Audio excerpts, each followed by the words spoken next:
Welcome into the DNVR Avalanche podcast presented by DraftKings Sportsbook. Use code DNVR to sign up for a new account to get amazing odds boosts every single day. Rudo, Jesse, Megan here to answer some listener questions today. I've been told behind the scenes that Megan has a very serious Christmas question for us as well. So that's right. Should we start with that? I had heard that she was just going to host the entire show with a line of Christmas questions she has prepared, I think is what I heard. So, Megan, take away the entire show. Go ahead. Sure. My Wi-Fi is a little spotty, though, so just a heads up. Anything could happen, really. I would have given anything for you to, freeze and drop out right there. Oh, that would have been perfect. I will go through a bunch of questions. We got a bunch from listeners today. Obviously, you see the one in the title. We'll get to that one. I want to have this conversation, but I want to do our best about not being pedantic about what the word bust means. Wow, great word. Great word. Is it too early to consider Martin Kaut a first-round bust? I think Megan knows my answer on this, so I'll let her go ahead first. It actually reminds me of the Tyson Jost conversation because of when he was drafted, what that translates to at the NHL level. I think there is still an NHL career for Martin Kaut, but does it translate to being a first-round draft pick is where I would say at this point, probably not. And because he's had 5 pro years now under his belt, that's why I think we're able to have this conversation now, even though he is so young at 23. That would be the only sort of counter to why it could be premature. But even still, he has had a lot of pro experience under his belt at this point, and it just hasn't clicked fully. But we see players like Tage Thompson take off at later stages in their career that I would feel like a terrible person calling anyone a bust. But I think we are perfectly within our right to begin having that conversation. And the stipulation I would have is that first round qualifier definitely adds disappointment to what Martin Kaut has turned out to be so far. But I still don't think this is someone who's doomed to the AHL for the entirety of his career. I honestly don't know, though, if I'm Martin Kaut, if I'm looking at alternative options outside of the NHL back in Europe at the end of this all too, just because of how unconventional this path to the NHL has been. But a lot of talent still in this player that I would feel I unfairly write off to if I don't mention that there's skill upside that's still there. So here's my thing on this. And Rudo, I don't know if you remember, but this is one of the things AJ and I got into a screaming match over last year. Not on a show, but just, I think it was actually during a game at the bar. Because kind of like what Megan said, I think there's qualifiers. And so for me, I am comfortable saying Martin Kaut first round bust. Yeah. For me, in my opinion, that's pretty clear. We're 5 years into this and the dude hasn't stuck in the NHL despite, what are we on now? His 7th, 8th stint, being called up to the NHL, and he cannot stick. For a first round pick, yes, that's a first round bust. To Megan's point, I'm not going to say this guy's a total bust of a prospect. He very easily could still carve out an NHL career using the same example of Tyson Jost. Tyson Jost, maybe a first round bust, but that dude's going to have a 15 to 20 year NHL career. You know what I mean? He will surf NHL bottom sixes, middle sixes forever. And the argument that AJ and I got into last year was over Erik Johnson. Is he a number 1 overall bust? I said, as a number 1 overall, yes, because it's, when you look back on it now, there's easily 3 or at least 4 guys that you would take ahead of him. So as a first overall, yes, but as a first round player, as an NHL player, no, Erik Johnson was not a bust. He's had a very good NHL career. He's now a Stanley Cup champion. But if you had to redo that draft 10 out of 10 times, he would not go 1 overall. And for me, right now, we are in that conversation with Martin Kaut. After 5 years, if you redid that draft, as the NHL has shown twice this season, There's not a single of the 32 NHL teams that would take that dude in the first round.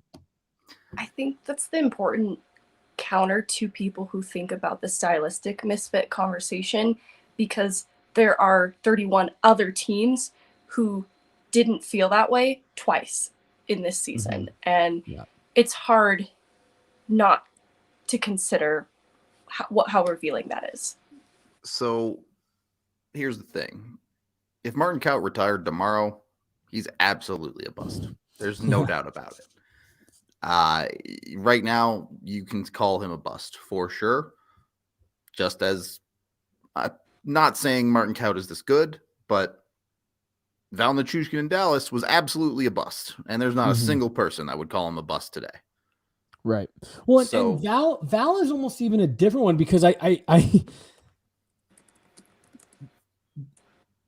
sorry, there's some very loud, what I'm hoping is snow removal going on outside my house, or I may just my house just may crumble around me right now. Yeah. Val Nichushkin's an interesting one, because I don't know. Do you still consider him a bust for his draft? But then when he comes back, it's oh, this is almost a different guy. No, I think he's not a bust. And you look at Dallas and go, how did you get this wrong? Yeah, I guess maybe that is correct. That's the right way to look at that. But yeah, I mean, it's as of right now, I guess I don't know how you don't look at it and say that Martin Kaut, that's not a first round player. Now, again, if in 3 years he has the same kind of turnaround that Val Nichushkin did, that changes the conversation. But right now, after 5 years, 5.5 years, for me, I just look at it and say, I don't know how you don't say that Martin Kaut was a pretty clear miss in the first round. Yeah, in the first round is the most important part of that sentence. I want to make sure. Just go look at the rest of that draft, and it's easy to see that he has not lived up to the caliber of the rest of it. Other than, was that Shane Bauer's year? It might have been, because he's about the only other one that's struggled as far as Avs first round picks of late. Even Tyson Jost has had significantly more success than those two. And again, I just do want to reiterate, I'm not saying that Martin Kaut's a bust of a prospect. I think you could still turn out a half-decent bottom six player out of that guy, whether it be with the Avs or elsewhere. But for where he was picked, it's unfortunate that he has to fight through that label of, top 20 pick, but such is life. Indeed. There's no going backwards, only going forwards as we go on to our next question. I'm going to ask this, but just so we're clear, there is one right answer, and if you choose the other one, you are a psychopath. Do you get dressed sock, or sock, shoe? Sock.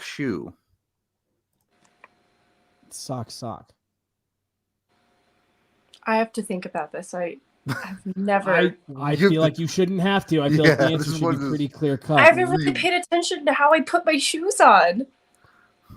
But so you don't have remember a shoe if on you and one barefoot? Right. That's what I was just going to ask. You're not sure if you've ever had full shoe and then just a naked foot on the other side? I probably have. I've probably alternated. Megan.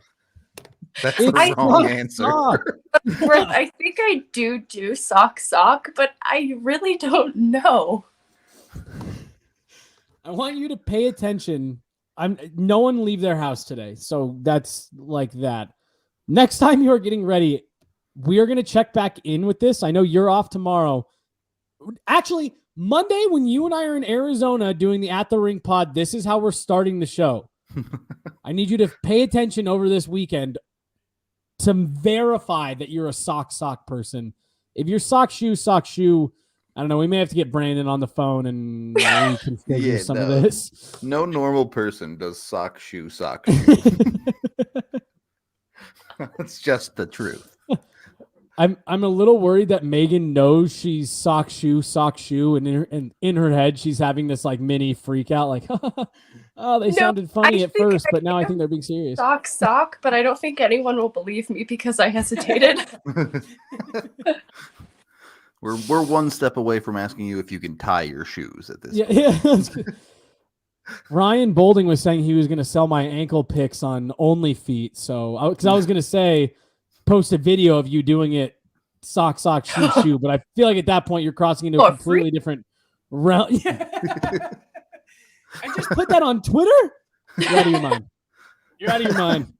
Okay, Be in control of your own content. Get out of this conversation as soon as humanly possible.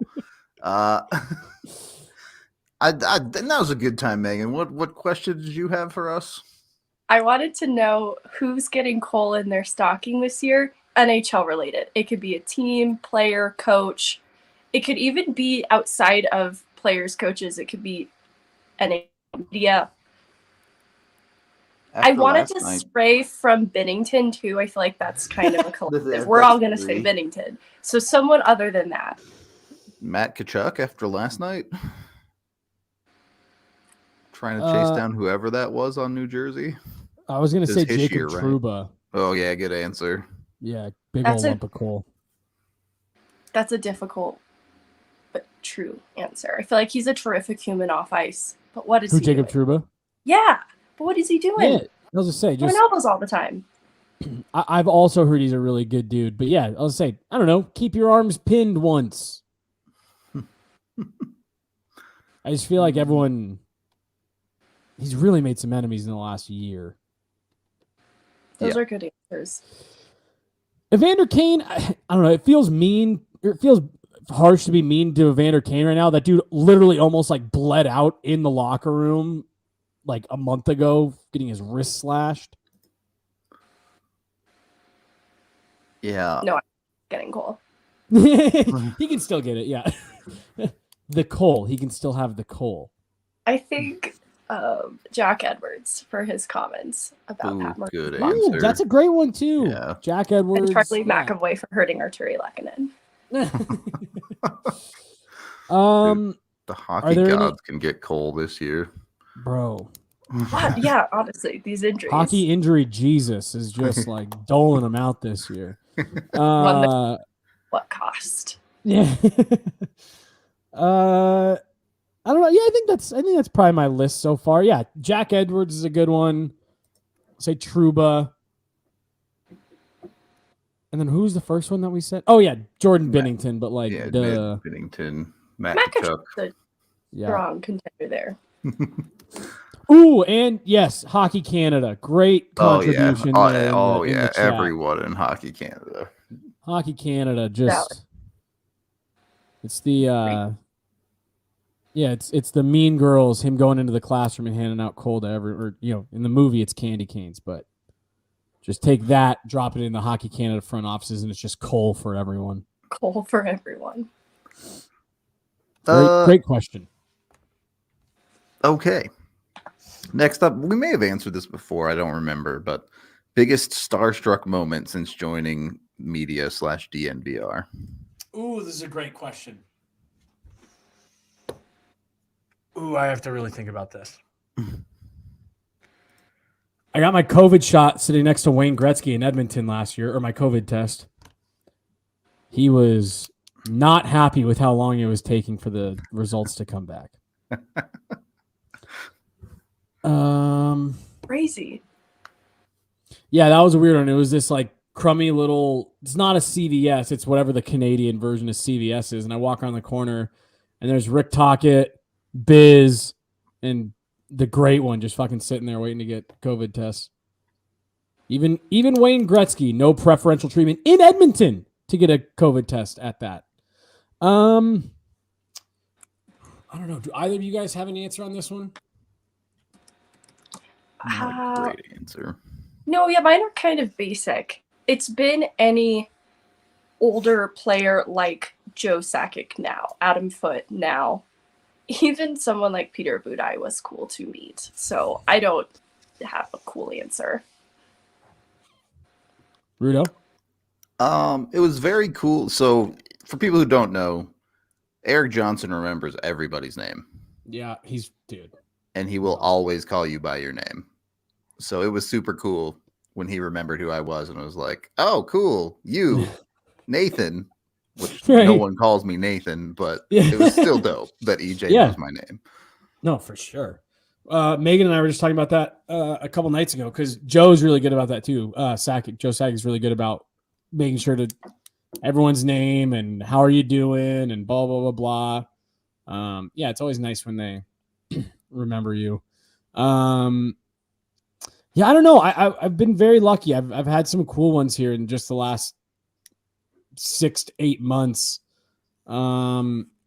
Honestly, so someone put in the chat, like getting to be on the ice for the cup celebration was awesome. But like, as far as like a starstruck moment, I'll be fully honest. This isn't a hockey person, but it was during the Stanley Cup final.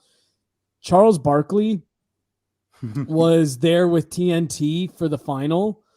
And I guess TNT wasn't doing the final, but they had their own content stuff going.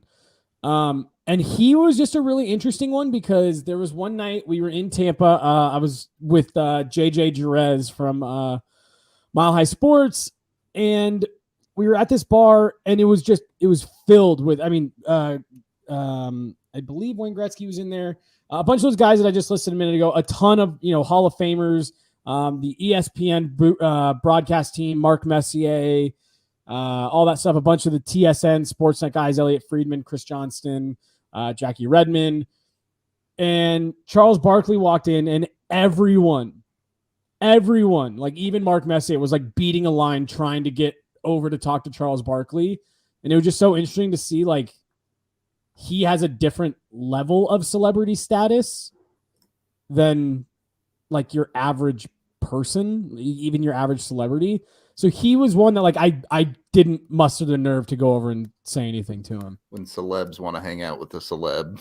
Right. Yeah. It's like, yeah, that dude's pretty cool. So like that was honestly probably like the one moment that I can think of from from my experience in this, where it was like, that's a guy who caught everybody's attention kind of thing. All right. On that note, if you're looking to get some attention, I don't know how that transition works. Foco, you can go get all of your sports hockey merch, or if you want Broncos merch for some reason, you can get that too.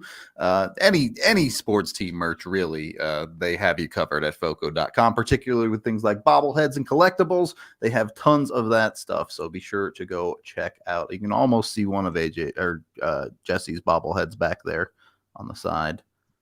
Oh yeah, right there. Yep. So. Yep.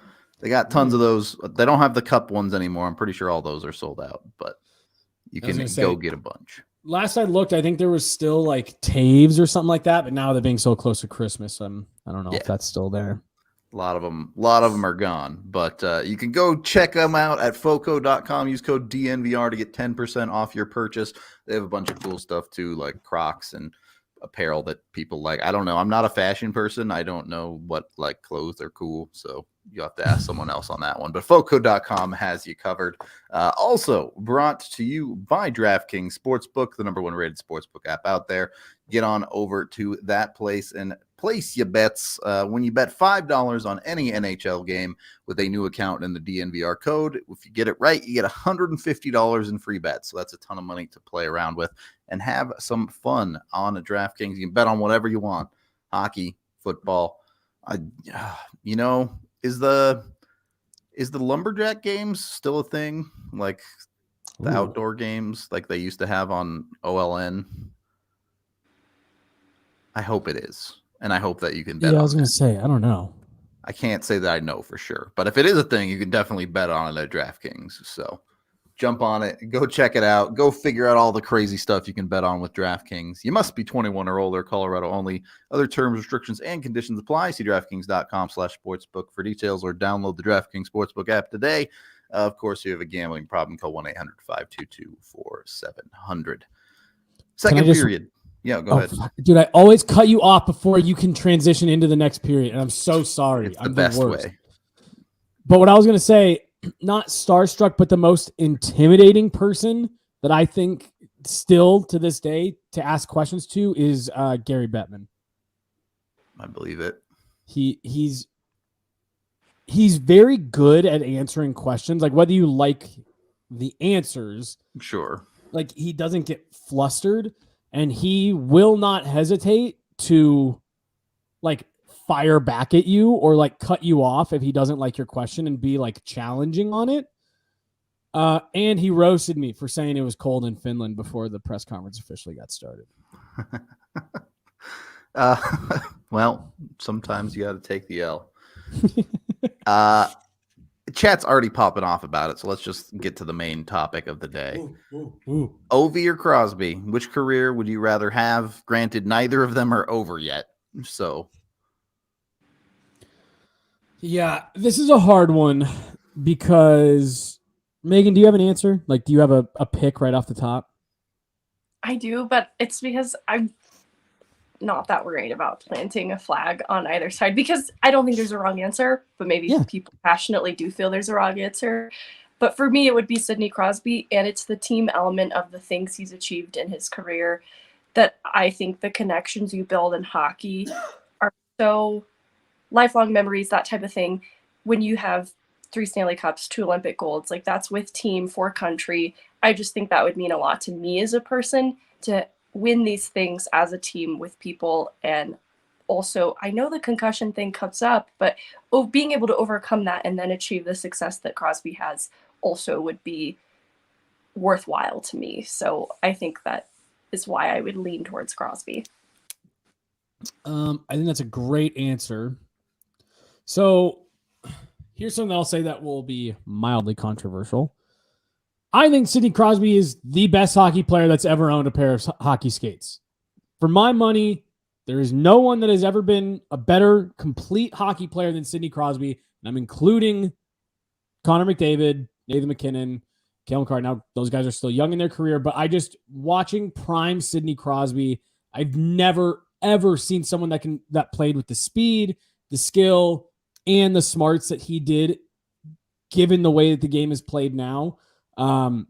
So that's the first part of this.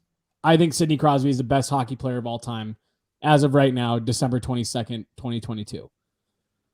However, if you fast forward 2 years and you're talking about Alex Ovechkin potentially breaking one of what was once considered to be an untouchable Wayne Gretzky record and becoming the no questions asked, it's now in the history books, greatest goal scorer in the history of the game, and owning like as great as Sidney Crosby is, he won't ever own one of those ridiculous Gretzky records.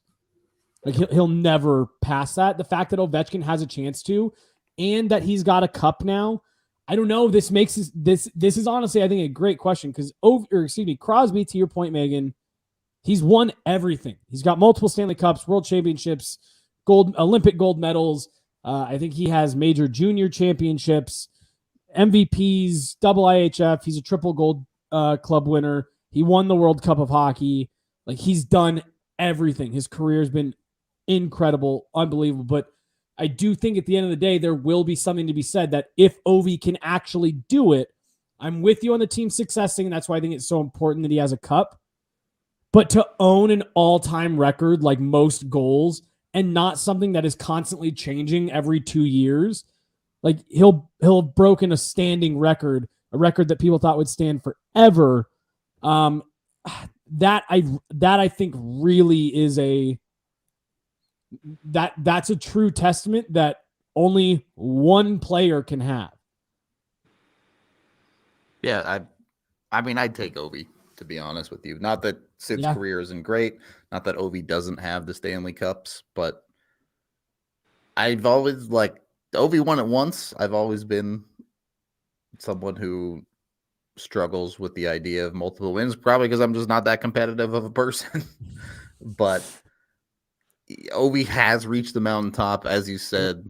While Sid might be the greatest player ever all around, he doesn't have a skill to the level that Alex Ovechkin has goal scoring. It's interesting, too, because they're both captains and they both go about their captaining quite differently. Mm-hmm. I do think Ovi is a lot more of a lead by example type than he is a vocal leader necessarily. But yeah, for me, I don't know. Give me the career of the dude who stands in the spot and does the thing. Yeah, just because seriously, I mean, again, this isn't taking a single thing away from Sidney Crosby's unbelievable career accolade wise, but like there are several guys who have 3 cups. The Triple Gold Club, while it's an exclusive club, like there are a lot of guys in it. Lots of guys with multiple MVPs, things like that. If Ovechkin breaks the record and is the all-time leading goal scorer in the NHL, that is a 1-of-1 title. Yep. He is the only person that will hold that title. And so I actually, despite everything I said about Crosby, I actually think I'm with you, Rudo.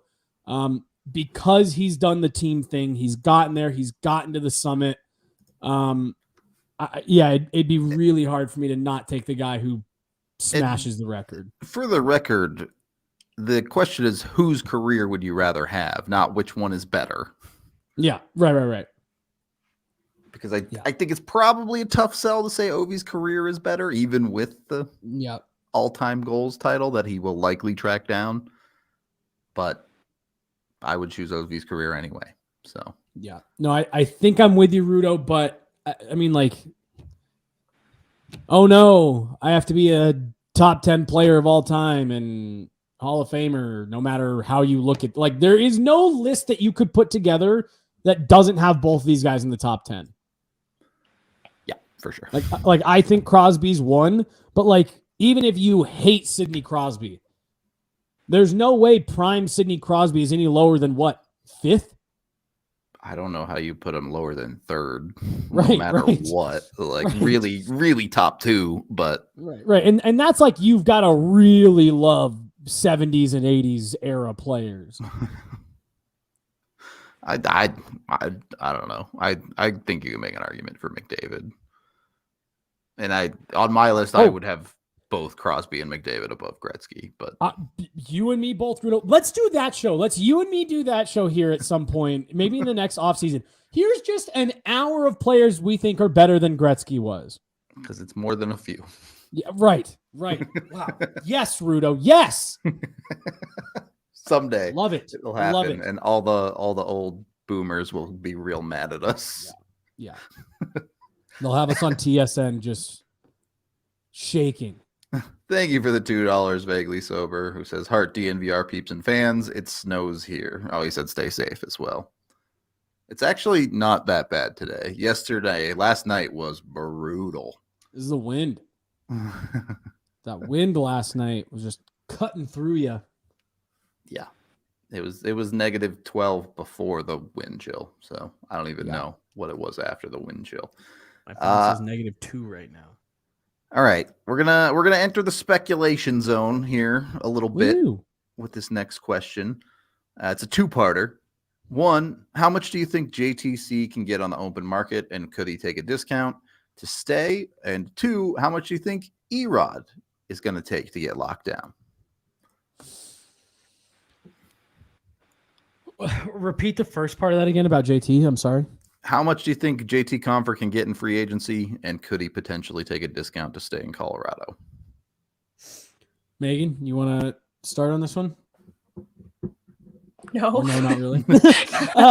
No, because I'm not good with numbers. Yeah, knowing how to value players, I think he will get more than he has had in his last contract. Here's the thing is, I don't think we need to get into specific numbers here. The number people want to hear is, can Colorado afford that number or not? And so, my answer right now is probably not. No, but sorry. No, you're good. If you're going on market value, I agree with both you guys. I think it's north of 5. It's the prototype of a player that gets overpaid in free agency every single year. 5.5 to 6, especially because, look, let's just be honest. AJ wanted us to hype up JT Compher a little bit. I think is a joke, but he's had a great start to the season. Mm-hmm. He's really been put into a spotlight with all the injuries, and has he blown it out of the water? No, but I think he's served with expectations. He's contributed enough. He's a 16-point guy already. 40-point pace, a guy that can play all over your lineup, is still just young enough that you could, similar to what Seattle did with Andre Burakovsky. Right. And I think it's the versatility of him, Rudo, that is so attractive that he can moonlight in your top six. You can even milk a game or two out of him on a top line. Yep. He can't stay there extended, but I mean, like, you can get quality minutes out of him playing against really top end competition, or he can flex all the way to the bottom of your lineup and provide you like a really solid checking energy shutdown role. I have just a feeling. To me, he profiles the type of guy that he's going to understand his fit. He's going to understand that there's value in being here. I actually do think this is purely speculative. I've not heard this from anyone. I think JT Compher actually becomes the Avs version of Andre Palat, where maybe he stays here for a little bit longer than you would normally think, because he knows that if I do a 2-3 year deal with this group, I'm probably going to have 2 or 3 more good years where I can maybe win another Stanley Cup, and then right as I'm getting close to 30, go sign a free agent deal and bounce out of here with a couple cups under my belt and, a longer track record of solid play. That's my guess. But that's purely a guess. I think looking at how coveted this type of player is, even just seeing a college free agent like Ben Myers garner the attention that he did when the Avs sought him out, and he's not even a developed player yet. This is kind of what JT Compher is, a developed version of that, and he's reliable and he has a proven track record doing just that. The flexibility you talked about, I think, will be highly coveted by teams, and for that reason, I think that he is going to get offered a significantly higher offer that I don't think the Avs can afford, and he strikes me as someone who's very pragmatic. I could see him valuing just looking at longevity in terms of career, like wanting to make the most out of the value that he could get elsewhere. I could see that happening. And it's not just to be contrarian, because I'll eat my words. Like, if JT takes a team-friendly contract, he is so valued here. I should put an asterisk by that. He's not always valued here. I think the fan base ebbs and flows in how they feel about JT Compher. I think the organization really values him here. Yeah. I think so too, and I think that's proven in how we see him utilized in the lineup. Sometimes he is given such an elevated role, and I think for a team that's hurting for center depth right now too, they would be keen on keeping him here because they are looking for solutions down the middle presently, and to lose one would definitely be a huge loss. So here's why I'm going to disagree with Jesse's side of this, and it has nothing to do with JT Compher or the Avs. We never really talked about this, but the other week, Gary Bettman comes out and says, hey, salary cap's only going to go up $1 million next year. Yep. So strapped for cash immediately are lots of hockey teams, to be fair, but the Avs are one of them. Had the salary cap gone, or if it was still projected to go up with what they were originally saying, whatever that was 2 months ago. Yeah. Honestly, I was sitting there, I was like, JT staying, Devontae staying, Mikko Rantanen staying, whatever rental they go and get this offseason or this deadline staying. And then that came out the other day. I was like, ooh, maybe pick one of those guys. Yeah. Big difference in the potential money available there. Now, obviously that number isn't set in stone either, but if you're talking about picking one of those guys, I think Erod's a better fit than JT Compher for this team and how it plays right now. I get that JT Compher's the guy that's been here and does have some of that auxiliary ability to play everywhere, but as far as stylistic hockey, I think Erod is a better fit. Yeah, I don't disagree with you, but so I was talking to someone at Skate the other day. Megan, I think you were there. We were talking about Erod, and someone made the point. They said, here's one thing to keep in mind. He's very streaky, and he's on a really hot streak right now with this Avs team, and he fits really well. And maybe, to your point, Rudo, maybe he just fits well, and this is just how he's going to play. If that's the case, I agree with you. If you go back to the, streaky, kind of spotty inconsistency of Evan Rodriguez. To me, that's another thing that you can kind of. JT Compher is consistently inconsistent. You know what I mean? Like, you know what you're going to get out of him. You know how much he's going to produce. You know that you'll have to go through these stretches where he maybe doesn't do much, but he makes those stretches shorter and shorter. I think the longer he kind of has stuck here in the Avs organization. I guess I didn't even mention Erod when I was talking about it. But look, I'll put it this way: if you had to pick one, and you ended up with like keeping either one of those guys, right? Yeah, right. For sure. Thank you for helping me get to the end of that sentence because clearly I couldn't do it. Thank you, Megan, Erod or Compher on the spot. I think Erod is more realistic because of where he's at in his career. I could see him being someone more inclined to plant roots and look for a little bit of, what's the word I'm looking for? Just like to be able to stay in one place. He's a family, he has kids. I'm sure he wouldn't want to pick up and just keep moving. And he also has been such a great fit. He came here, had a steal of a deal that even if he asks for more, it's still probably going to be more affordable than what JT Compher is likely to be offered, that I think it is more realistic too.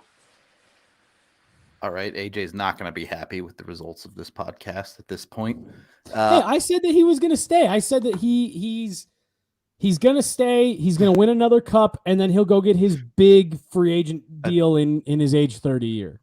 I don't think he's going to stay is the praise AJ was looking for JT Compher. Are you kidding? I talked about him. I talked about all the good things he does for like 90 straight seconds.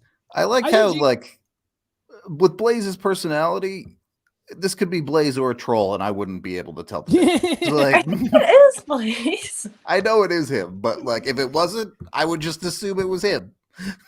Yeah, no, that's something stupid he would say. Blaze is right about everything. He's right about Charles Hudon. He's right about Oh Erod. my God. Stop giving Blaze any amount of credit.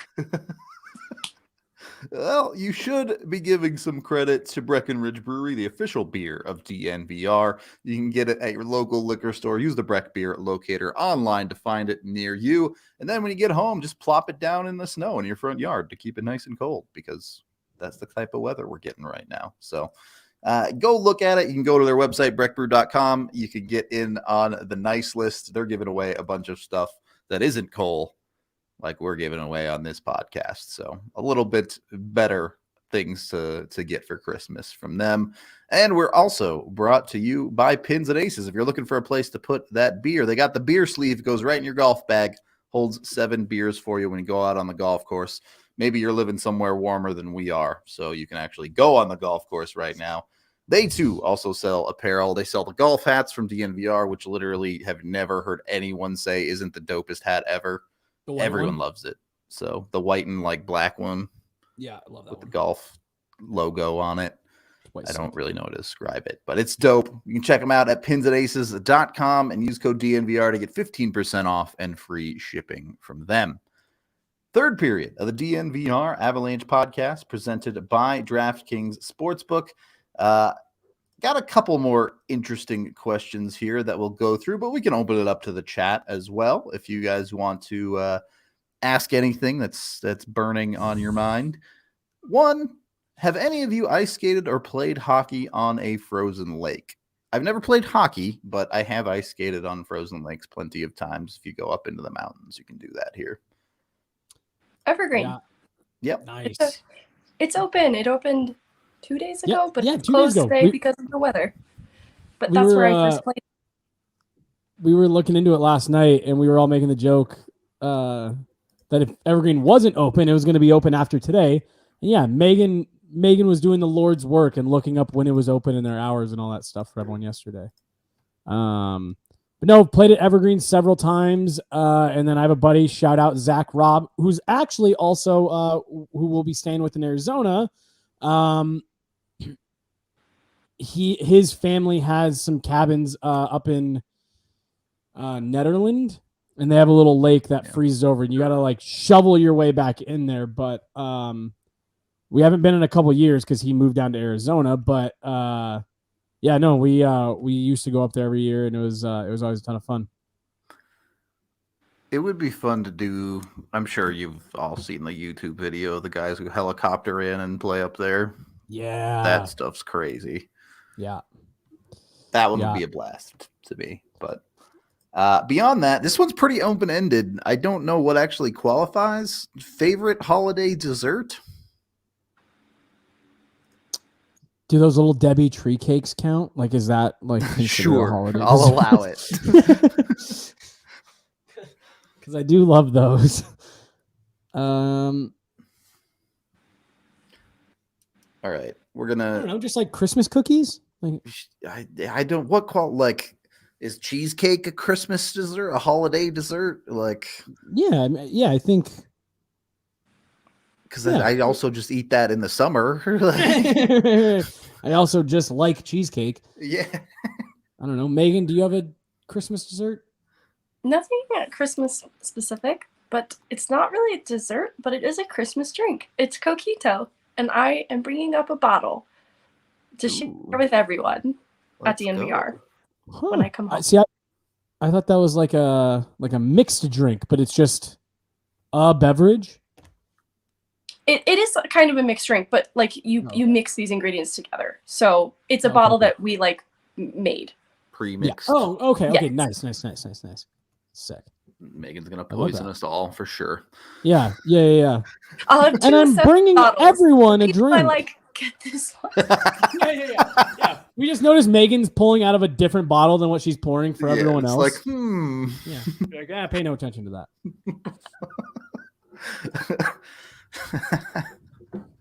Okay. Next question.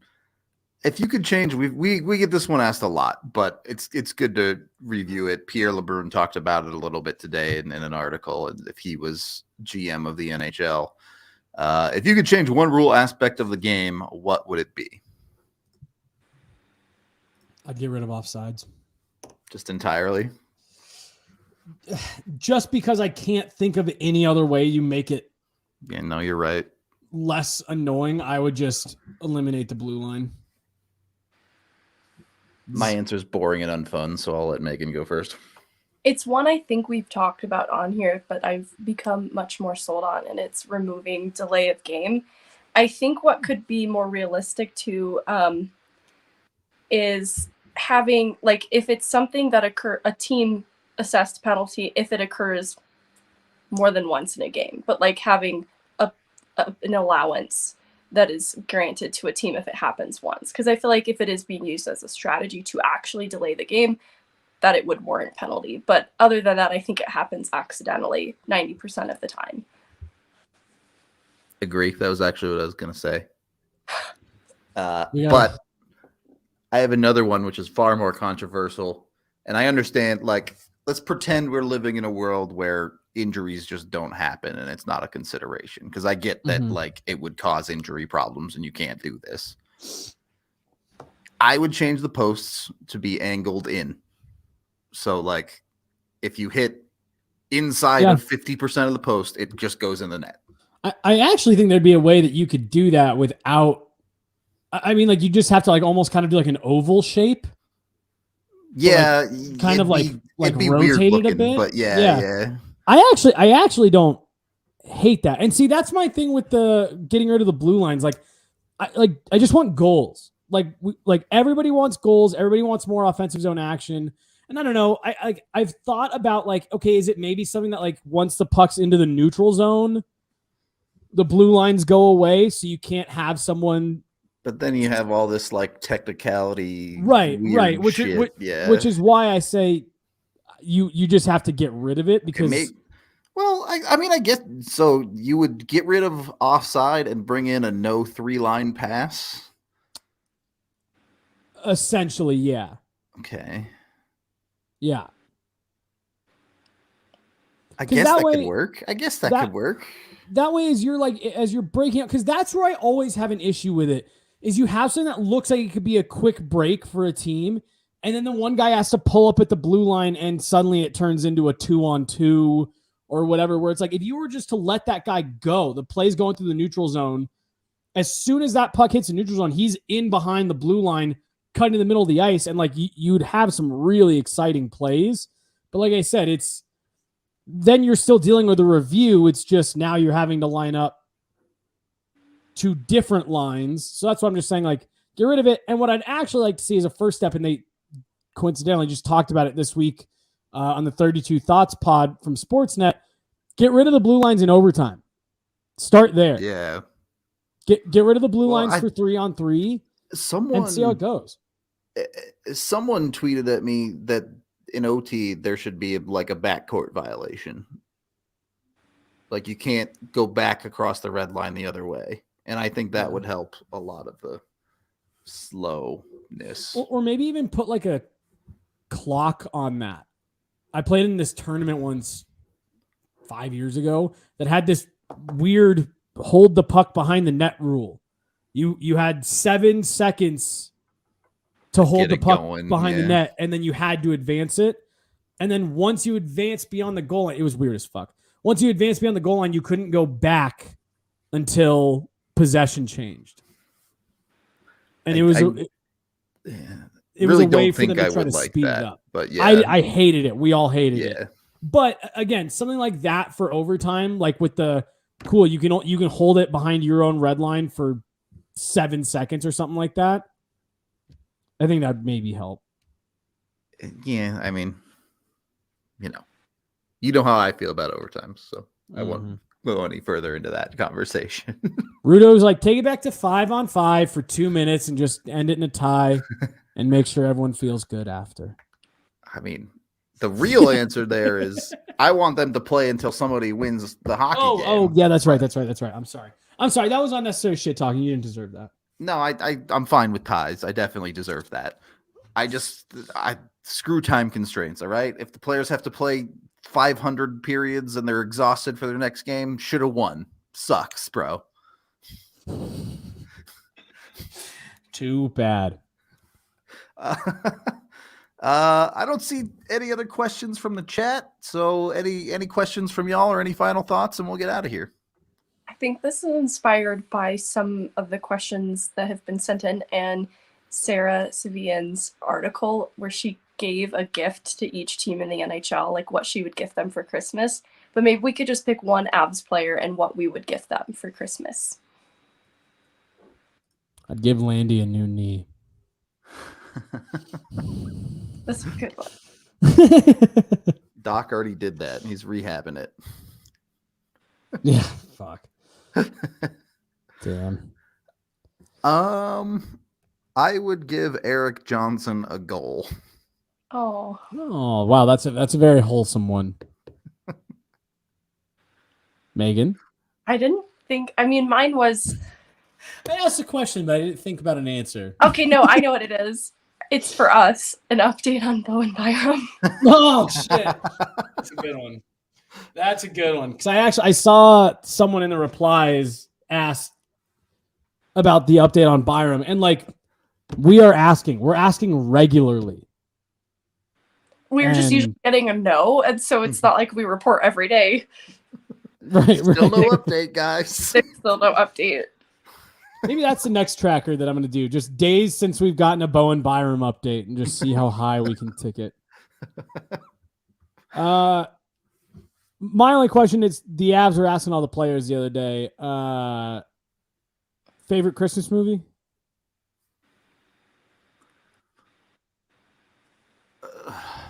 I mean, does Die Hard count? I mean, if you want it to. As an it's adult, not a it's Christmas the movie, only but... Christmas movie I consistently watch. So, all right, we'll allow it. I mean, anything other than Jim Carrey's Grinch is incorrect, but we'll allow Die Hard as an answer. That is I like a few. I like Jim Carrey's Grinch. I like Elf, and I don't know if this counts as a Christmas movie, but they do celebrate Christmas in Miracle. There's a little football scene where they're playing in the snow. Yeah, Jimmy Carter's speech. Great scene. It's a great scene. No, my actual answer is Jenny Nicholson's breakdown of A Christmas Prince on YouTube. I don't know what that is. If you've never seen it, it is maybe one of the best YouTube videos of all time, just breaking down everything about how Hallmark movies are hilarious and weirdly in-depth, but also terrible. Oh, fuck. You just made me lose my train of thought. It was something about... Well, I'll never remember this. Or I'll remember it as soon as we get off. It's the way it goes. You said something about... Hallmark movies on YouTube. Jenny Nicholson on YouTube. Yeah. Have you guys, and it's really difficult to find now. Daniel Tosh.0. Have you guys ever seen him doing, he calls it spoiler alert, and he just retells Human Centipede? He got a bunch of his friends together and they watched Human Centipede and he just retells it.